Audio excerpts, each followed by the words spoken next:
بيبدأ الفيلم بنقطة مياه مضيئة بتنزل على الأرض وبتتحول لزهرة ذهبية، وبنشوف الست العجوزة اللي اسمها فصل وهي واقفة قدام الزهرة وبتغني لها، والسحر بتاعها بيرجعها لشباب من تاني. وبعد مئات السنين بتظهر مملكة كبيرة بيحكمها ملك وملكة معروفين، لكن الملكة بتمرض في أواخر أيام حملها، فجنود المملكة بيبدأوا في البحث عن الزهرة الذهبية علشان ينقذوا حياتها. وفي الوقت ده غاصن بتكون عند الزهرة، وأول ما بتحس بوجود الحراس بتهرب فورا، والجنود بيلاقوا الزهرة وبيودوها للملك اللي بيستخدمها علشان يعالج الملكة. وبعدها بتتولد رابنزل وبيفرحوا بيها أبوها وأمها جدا، وبيطلقوا مصابيح منورة في السماء احتفالا بعيد ميلادها. وفي يوم غسل بتدخل القصر وبتغني لرابنزل، فشعرها بينور وبيخلي غسل تستعيد شبابها. بس أول ما بتقص شعرها السحر بيختفي، فبتقوم خاطفة رابنزل وبتهرب بيها. طبعا المملكة كلها بتفضل تدور عليها في كل مكان، بس محدش بيعرف يوصل لها. وبعد فترة بنشوف برج مستخبي في قلب الغابة، وجواه غسل بتربي رابنزل كأنها بنتها، وما بتسمحلهاش تطلع بره البرج نهائي. ولما بيجي عيد ميلاد رابنزل، الملك والملكة بيطيروا آلاف المصابيح في السماء على أمل إن بنتهم الضايعة ترجع لهم في يوم من الأيام. وبتمر السنين ورابنزل بتكبر، وبنشوف وهي بتلعب مع باسكال الحربية الصغيرة اللي دايما بيحاول يقنعها تنزل من البرج، لكن رابنزل بترفض وبتشرح له إن العالم بره خطير ومليان لصوص ومجرمين. بعدها بتبدأ ترتب البرج وبتسرح شعرها الطويل اللي شكله مبهر، وبتقول لنا إنها بتحب القراءة والرسم على الجدران. وكمان باسكال بيفضل يلعب معاها طول الوقت. ورابنزل بتكون متحمسة لأن تاني يوم عيد ميلادها، وبالليل هتشوف المصابيح الطايرة في السماء، وبتتمنى إن مامتها تسمح لها تروح تشوفهم من قريب. وفي مكان تاني بنشوف الحرامي فلين رايدر ومعاه 2 من اللصوص، وبيبدأوا يتسللوا للقصر الملكي. وفلين بينزل من السقف بمساعدة الاتنين الحرامية اللي معاه واللي بيكونوا اخوات، وبيسرقوا تاج الأميرة وبيهربوا هما التلاتة من غير ما حد ياخد باله. وبنرجع لروبنزل اللي بتنزل شعرها لغسل وبتشدها لفوق علشان تطلع للبرج، وبنشوف إن غسل ست أنانية وبتفكر في مصلحتها بس، وبتطلب من روبنزل تغني لها بحجة إنها تعبانة. فروبنزل بتغني بسرعة، والسحر بيرجع لغسل شبابها، وبتفكرها إن بكرة عيد ميلادها ال18، وبتحاول تقنعها إنها تسيبها تخرج من البرج وتروح تشوف المصابيح اللي بتظهر في السماء من قريب. لكن غسل بتكذب عليها وبتقول لها إن دي مش مصابيح أصلا، دي مجرد نجوم في السماء. بس روبنزل متأكدة إن دي مصابيح مش مجرد نجوم، وحاسة إن في علاقة بينها وبين المصابيح دي، خصوصا إنها بتظهر في يوم عيد ميلادها وبس. وبتطلب من غسل إنها تسمح لها مرة واحدة بس تخرج وتشوف المصابيح من قريب، لكن طبعا غسل بترفض تماما، وبتطفي نور البرج وبتبدأ تغني لروبنزل وبتخوفها من العالم بره ومن الناس الوحشين. وبتقول لها إن في لصوص ومتوحشين هيحاولوا يخطفوها ويستغلوا قوة شعرها السحري، وبتأكد لها إنها مش هتعرف تحمي نفسها لأنها لسه صغيرة وضعيفة. وبتفضل تستهزأ بيها وهي بتغني، وفي الآخر بتأمرها بإنها ما تطلبش الخروج من البرج تاني، وبتسيبها وبتمشي. وطبعا روبنزل بتزعل لأن كل اللي بتحلم بيه إنها تشوف المصابيح دي من قريب. وبنرجع لفلين اللي بيتعصب أول ما بشوف صورته متعلقة على شجرة، وبيتضايق لأنهم راسمين مناخيره كبيرة. وفجأة الحراس بيشوفوا هو والاتنين المجرمين اللي معاه، فبيجروا هما التلاتة لحد ما بيوصلوا لطريق مقفول. وقتها فلين بيطلب من الاتنين يرفعوا له فوق وهو هيساعدهم بعدين، بس هما بيوافقوا بشرط إنه يسيب الشنطة معاهم، وفعلا بيساعدوه. لكن فلين بيخدعهم وبياخد الشنطة اللي فيها التاج وبيجري وبيسيبهم، لكن الحراس بياخدوا بالهم منه وبيبدأوا يطاردوه. وفلين بيجري بكل سرعته وهو بيتفادى السهام بتاعتهم، وبيتنطط من مكان للتاني علشان يهرب لحد ما بيمسك في حبل وبيلف وبيضرب قائد الحراس وبيركب حصانه. والحصان واللي اسمه ماكس بيتعصب وبيحاول ياخد الشنطة منه، والشنطة بتطير وبتتعلق على غصن شجرة، وبيمشوا فوق الشجرة اللي بتكون على حافة الجبل. وفلين في آخر لحظة بيقدر يوصل للشنطة، لكن الشجرة بتتكسر بتوقعه هو وماكس، وبيبعدوا عن بعض. وبالصدفة فلين بيلاقي فتحة سرية فبيدخل فيها علشان يهرب من ماكس. ولما بيخرج من الجهة التانية بيلاقي قدامه برج معزول تماما وسط الغابة، فبيقرر يتسلقه. وأول ما فلين بيطلع فوق البرج،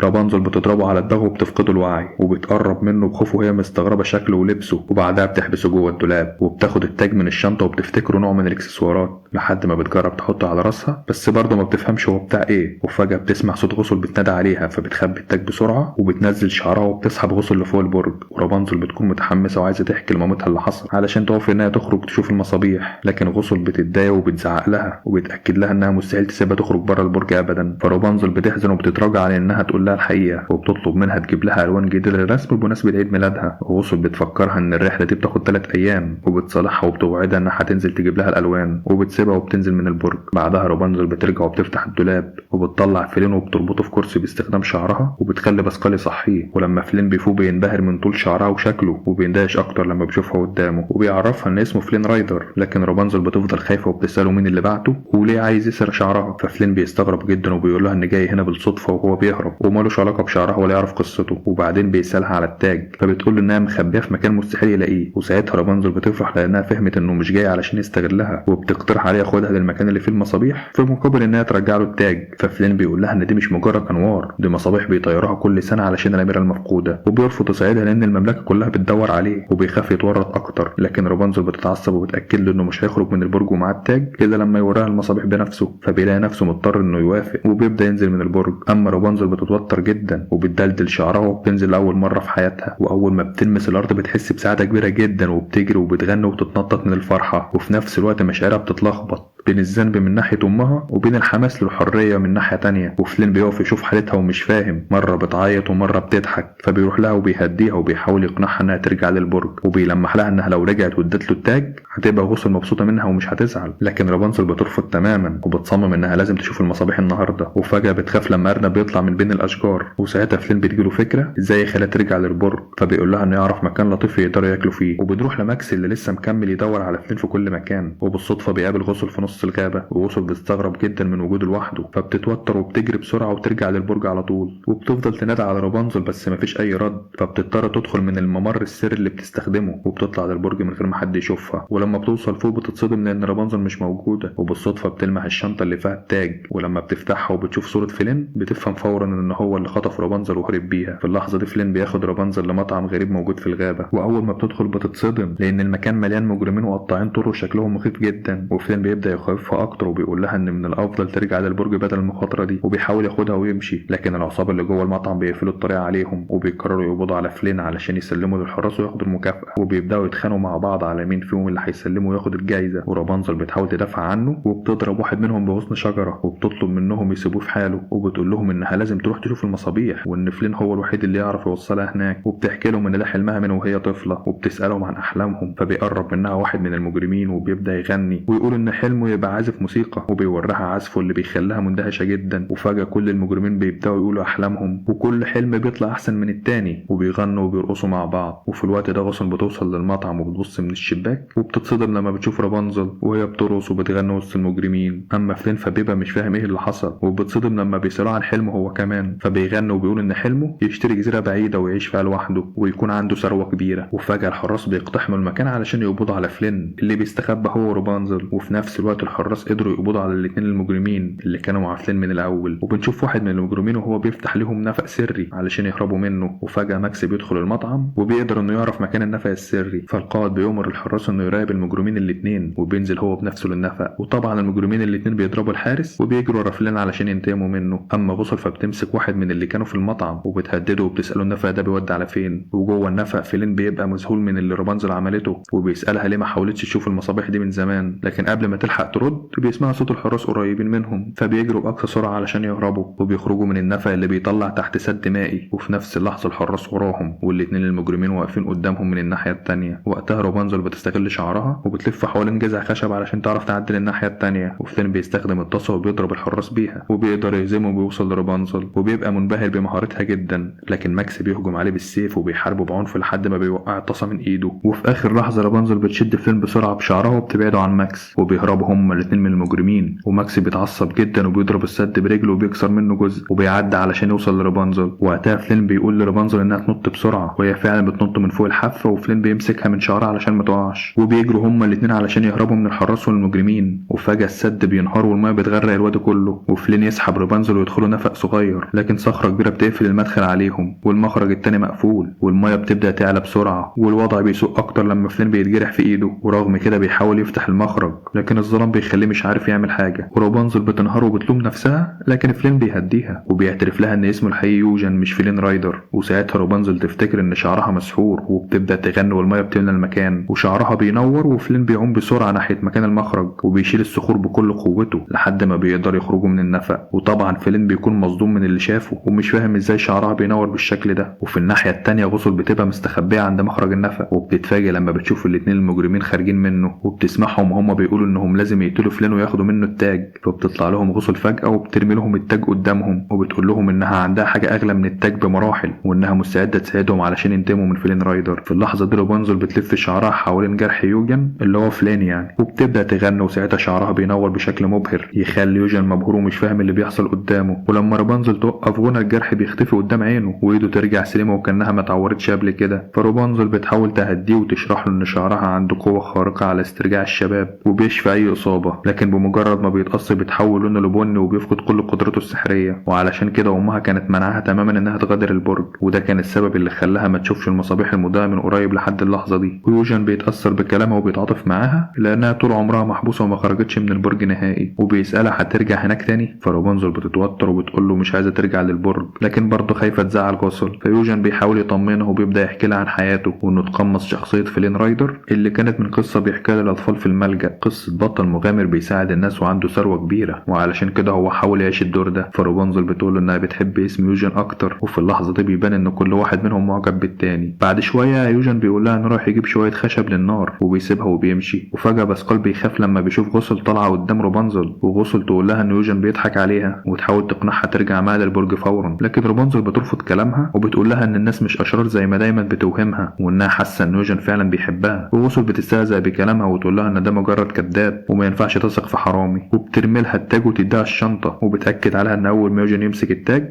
هيبيعها ويتخلى عنها بدون تردد، وبعدها بتسيبها وبتمشي. بعد شوية يوجن بيرجع وبيسأل رابنزل إذا كانت بخير، ورابنزل بتكون مخبية التاج ومش عايزة تبين أي حاجة، وبنشوف غسل مع المجرمين الاتنين واقفين بيراقبوا كل اللي بيحصل من بعيد. وتاني يوم الصبح ماكس أخيرا بيقدر يوصل ليوجن، لكن رابنزل تصحى من النوم على صوتهم وتجري تساعد يوجن بسرعة، وبتحاول كمان تهدي ماكس وبتمنعه إنه ياخده، وبتطبطب عليه بمساعدة باسكال لحد ما يهدى. وساعتها ماكس بيبقى في قمة السعادة والارتياح، وبتطلب رابنزل منه ما يقبضش على يوجن دلوقتي لأن النهارده عيد ميلادها، وبتتفق معاه إن بعد ما يوجن يوريها المصابيح ساعتها يعمل اللي هو عايزه. وماكس ويوجن بيوافقوا على كلامها، وبعدها بيوصلوا للمملكة، ورابنزل بتبقى مذهولة بكل اللي عينها بتقع عليه لأول مرة، وماكس ويوجن بيفضلوا يتخانقوا مع بعض كالعادة. أما رابنزل شعرها بيضايقها ومش عارفة تتحرك، فيوجن بيساعدها وبيخلي مجموعة من البنات يسرحوا لها شعرها ويظبطوه، ويوجن بيفضل منبهر بيها أكتر وأكتر. ورابنزل بتبقى في حالة استغراب لما بتشوف صورة الملك والملكة شايلين بنتهم الأميرة، وبتحس بشعور غريب كأنها تعرفهم. وتنطلق الموسيقى وبتفرح رابنزل جدا وبتبدأ ترقص بحماس وتخلي كل الموجودين ينضموا ليهم ويرقصوا معاها. وماكس بيزق يوجن علشان يخليه يشارك هو كمان، ويوجن بيحاول يقرب من رابنزل لكنهم بيبعدوا عن بعض بسبب الزحمة. وبعد شوية يوجن بيشتري لها قطعة قماش عليها رمز الشمس ويساعدها ترسم الشكل على الأرض،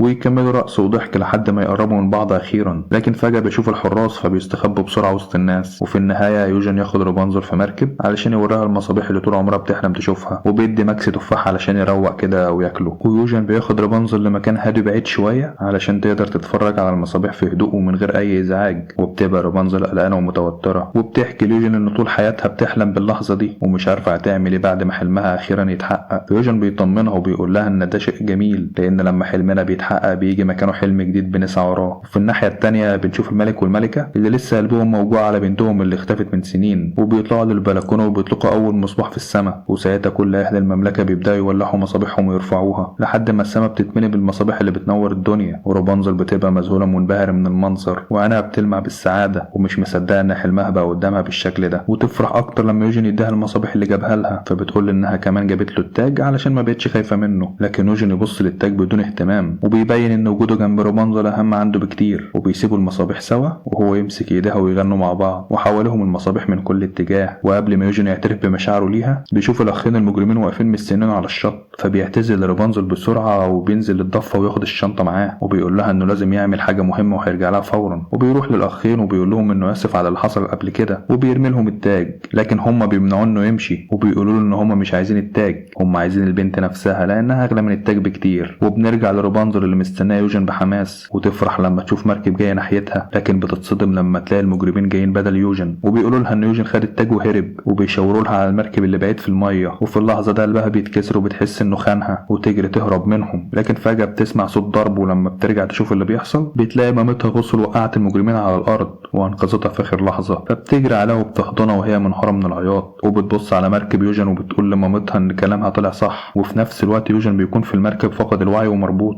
والحراس يلمحوه ويمسكوه فورا. وماكس من الناحية التانية يفهم اللي حصل وبيبدأ يتحرك. وتاني يوم الصبح بنشوف رابنزل وهي حزينة لأنها مقتنعة إن يوجن ما كانش بيبادلها نفس الشعور وإنه كان بيلعب بيها وخدعها وبس. وباسكال بيحاول يطمنها ويخفف عنها شوية، ومامتها غسل بتفضل تتكرر عليها إنها نصحتها قبل كده كتير وإن رابنزل ما سمعتش كلامها، وبتسيبها وبتخرج من الأوضة. ورابنزل بتفضل ماسكة القماشة اللي يوجن جابها لها، وبتحس فجأة بإحساس غريب وبتفتكر لوحة الملك والملكة وبنتهم الصغيرة وكمان اللحظة اللي لبست فيها التاج. وساعتها بتكتشف إنها الأميرة المفقودة، وبتجري على غسل وبتواجهها وبتقول لها إنها اكتشفت حقيقتها وإنها مش أمها وإنها كانت مخطوفة طول عمرها. وإن غوصل حبستها في البرج علشان تستغل قوة شعرها السحري، وبتتعصب رابنزل عليها وبتقول لها إنها سرقتها من أهلها وحرمتها من حياتها، وغوصل بتحاول تبرر لها وبتلعب دور الطيبة كالعادة، لكن رابنزل بتبعدها عنها بشدة وده بيخلي غوصل تتعصب. وفي الجهة التانية يوجن بيكون قلقان على رابنزل، لكن الحراس بيجوا وبيشدوه علشان ينفذوا في حكم الإعدام، وأثناء ما هو ماشي معاهم بيشوف الأخين المجرمين وبيضرب الحراس بسرعة وبيوصل واحد منهم وبيهددوا علشان يعرفوا الحقيقة. ولما بيعرف إن غوصل هي اللي دبرت كل ده يحاول يرجع يكمل كلامه، لكن الحراس بيمسكوه تاني علشان يعدموه، ويوجن بيفضل يقول لهم إن في بنت حياتها في خطر، لكن محدش بيصدقه. وفجأة الأبواب بتتقفل على كل الحراس ويظهر المجرمين اللي كانوا في المطعم اللي ساعدوه قبل كده وبيضربوا الحراس ويحرروا يوجن، لكن عدد الحراس بيكون كبير فبيضطروا يجروا، والمجرمين بيساعدوه هو يهرب لحد ما واحد منهم يحطه فوق عربية وحد تاني يطيره في السماء، ويوجن بيقع فوق ماكس اللي بيكون واقف مستني. وطبعا ماكس بيبقى هو العقل المدبر للخطة كلها، ويمسك يوجن وبيجري بأقصى سرعة وبينط عالي لحد ما بيبعدوا عن الحراس وبيطلعوا من المملكة كلها، وبيتجه ناحية البرج علشان ينقذ رابنزل قبل ما يفوت الأوان. وبعد شوية بيوصل يوجن مع ماكس لمنطقة البرج وبينادي بصوت عالي على رابنزل عشان تنزل له شعرها، وفعلا رابنزل ترمي شعرها لتحت ويوجن يبدأ يتسلقه بسرعة، لكن أول ما بيدخل من الشباك بتفاجئ غوصل وتطعنه بالخنجر وبيقع على الأرض من الألم. بعدها تتجه غوصل ناحية رابنزل اللي كانت متكتفة وتقول لها إنها هتاخدها لمكان محدش يقدر يوصلها فيه أبدا، وبسكار بيحاول يمنعها لكن غوصل تضربه وتوقعه على الأرض، وتفضل رابنزل تحاول تفلت منها علشان تروح تلحق يوجن، وبتعرفها إنها مش هتستسلم وإنها مهما حاولت تمنعها هتفضل تحاول تهرب طول عمرها، بس لو سمحت لها تعالج يوجن